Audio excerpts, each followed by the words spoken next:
children. So I'm curious, how many people know the game?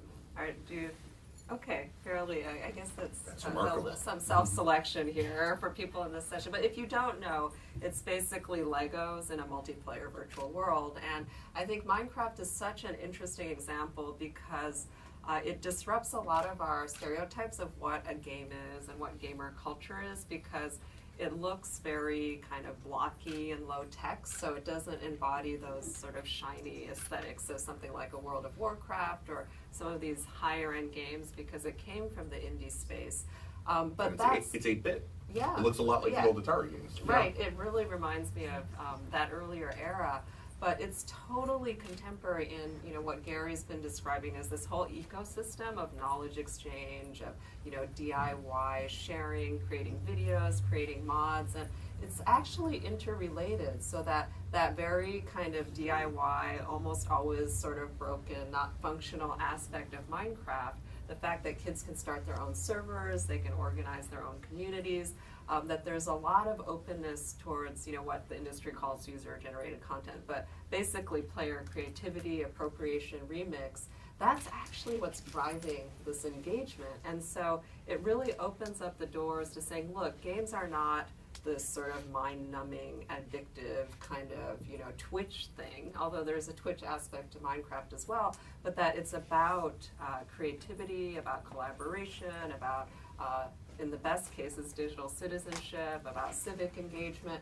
It's really what you make of it, and I think that's where the opportunity for education is and also the imperative for education, because a lot of times when we say, oh, games are worthless, and our role as adults is to limit access and to monitor time rather than engaging with what kids are doing, then it really misses the opportunity to make these spaces into intergenerational learning opportunities. And that's what we're trying to do with the camp, is saying, look, we value that kind of meaningful purpose, the engagement, the fun that comes with gaming culture, but we also think that we can mine that engagement for educational purposes if educators, parents, and so on are actively engaged. So we create a player community that has like a very specific code of conduct. We train teenage counselors to work within the space and work with little kids. And so we're trying to both embrace the culture of gaming, but also to sort of drive it in directions that I think parents and educators would recognize. And Minecraft, I mean, there have been genre-breaking games like this a lot that are relatively gender neutral, that are focused on creativity, that educators love and parents love. SimCity is a historical example. Something like Pokemon also sits within that space.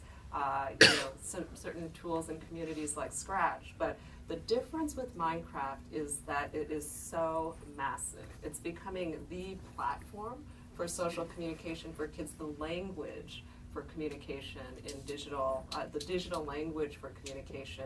And so in that sense, it's unprecedented. It is the most played game of all time. And it's played not only in-game, but as Gary was saying, through all of these other channels. Mimi, why is it that Minecraft has been so successful in a way that something similar in many respects, like Second Life, never was? Well, I think there's several components to that. So, when I was doing research on things like Pokemon and Yu-Gi-Oh!, the fact that it's embedded within a media mix that enables lots of different genres of participation, from watching YouTube videos to playing survival mode, playing creative mode, that it really has a diversity of avenues in. I think that's why it's more welcoming to girls, for example. That's one thing that we know really makes a difference.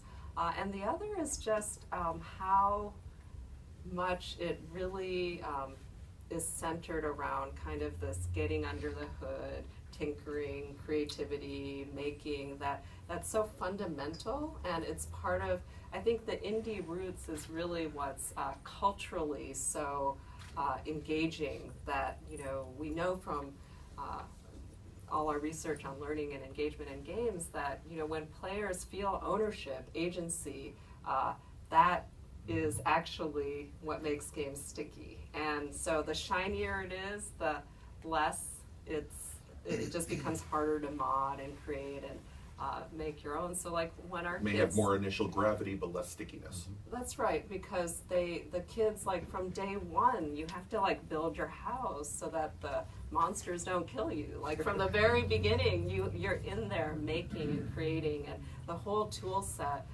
is designed to get players in there doing customizing from the very beginning. And then partially, they just, like the early culture, they kept releasing stuff, things stopped working, like things were broken all the time. And that is also just an invitation for players to do something with it.